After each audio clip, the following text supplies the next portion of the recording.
Speaker sir నాది ఒక్కటే request మీది, దయచేసి మీరు ఇక్కడ రూలింగ్ ఇస్తేనే సభ రికార్డు నుంచి తొలగిస్తున్నామంటే అది టీవీలో పేపర్లలో టెలికాస్ట్ కాదు, అదర్వైజ్ ఇబ్బంది అవుతుంది. ఇంకొక చిన్న సబ్మిషన్ సార్, మనం నార్మల్ గా రోడ్ల మీద డ్రంక్ అండ్ డ్రైవ్ టెస్ట్ చేస్తాము, ఇప్పుడు అసెంబ్లీలో కూడా బయట డ్రంక్ అండ్ డ్రైవ్ టెస్ట్ చేయాల్సిన అవసరం కనబడతా ఉంది.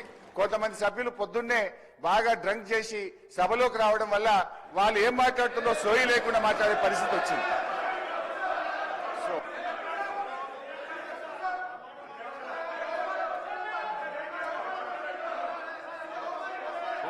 కూర్చో, నువ్వు కూర్చో. మంత్రి గారు గౌరవ పొంగులేటి శ్రీనివాసరెడ్డి గారు నువ్వు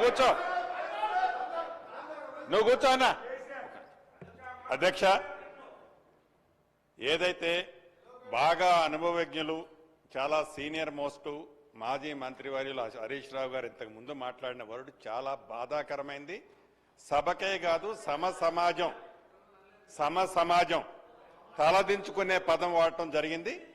ఇది సభలో అంటే మీరు ఒక పక్క కౌంటర్ చేసుకుంటూ ఏదో ఒక సందర్భంలో మా గౌరవ ముఖ్యమంత్రి గారు ఏదో ఎవరిని కోడ్ చేయకుండా వాళ్ళు ఈ బాటిల్స్ అనే సబ్జెక్టు మాట్లాడిన దానికే మీరు గుంజుకున్న వ్యక్తిగతంగా వ్యక్తులని పాయింట్అవుట్ చేస్తూ అనుభవం ఉన్న మీరు ఏదైతే మీరు మాట్లాడారో ఇది చాలా అభ్యంతరకరమైన పదం. తప్పకుండా ఇది మీరు కాదు మేము మాట్లాడినా వ్యక్తిగతంగా ఇట్లా తప్పు.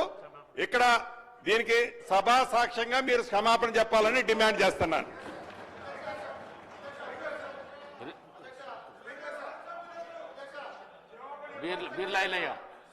ఒక్క నిమిషం అధ్యక్ష, గౌరవ మాజీ మంత్రివర్యులు మాట్లాడింది మరి వాళ్ళు వాళ్ళ ప్రతిపక్ష నాయకుని ఉద్దేశించి మాట్లాడినట్టున్నారు.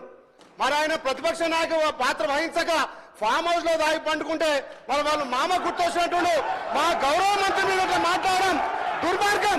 మా గౌరవ మంత్రి గారు మంత్రి పదవికి త్యాగం చేసిన వ్యక్తి ఇవాళ మీ ప్రతిపక్ష నాయకులు ఫామ్ హౌస్ లో దాగి పండుకుంటే సభను అవగౌరవపరిచే విధంగా తాగబోతుంటున్నారు. అంటే మీకున్న అలవాటు మాకున్నాయని చెప్పి మీరు అంటున్నారు, ఇది తప్పు. అధ్యక్ష, గతంలో చూడండి మీ మాజీ ముఖ్యమంత్రి హెలికాప్టర్ లో తాగి పడ్డ సంగతి ఇక తెలంగాణ ప్రజలు తాగి ఎవరు హెలికాప్టర్ కింద పడ్డారు, తాగి ఎవరు ఫామ్ అవుతుంటారు. మరి మీ ప్రతిపక్ష నాయకుడు ఇలా ప్రతిపక్ష హోదా నిర్వహించకుండా ఇక తాగి ఫామ్ హౌస్ లో పండుకుంటే మీరా మా మంత్రి గురించి మాట్లాడాలి, మీరా మా ప్రభుత్వం గురించి మాట్లాడాలి. గౌరవం కోమటిరెడ్డి వెంకటరెడ్డి గారు మంత్రి గారు మంత్రి పదవి త్యాగం చేసిన వ్యక్తి, ఆయన గురించి మీరు మాట్లాడే నైతిక విలువలు మీకు లేవు అధ్యక్ష. మీ లెక్క మీ అగ్గిపెట్ట హరీష్ రావు లెక్క ఈ మాట్లాడడం దుర్మార్గం అధ్యక్ష. అది రికార్డుల నుంచి తప్పకుండా తొలగించాలి. మీ లెక్క కమిషన్లు ప్రతి దాంట్లో కమిషన్లు ఖచ్చితంగా అధ్యక్ష తెలంగాణ కోసం వాళ్ళు డ్రామాలు ఆడితే మంత్రి పదవి త్యాగం చేస్తారు కోమటిరెడ్డి వెంకటరెడ్డి గారు. హరీష్ రావు గారు మాట్లాడిన మాటలు కానీ మరి గౌరవ సభ్యులు బీర్ల ఐలయ్య మాట్లాడిన మాటలు కానీ రెండొట్టును రికార్డుల నుంచి తొలగించడం అయింది. కోమటిరెడ్డి వెంకటరెడ్డి గారు మాట్లాడిన మాటలు కూడా పరిశీలిస్తూ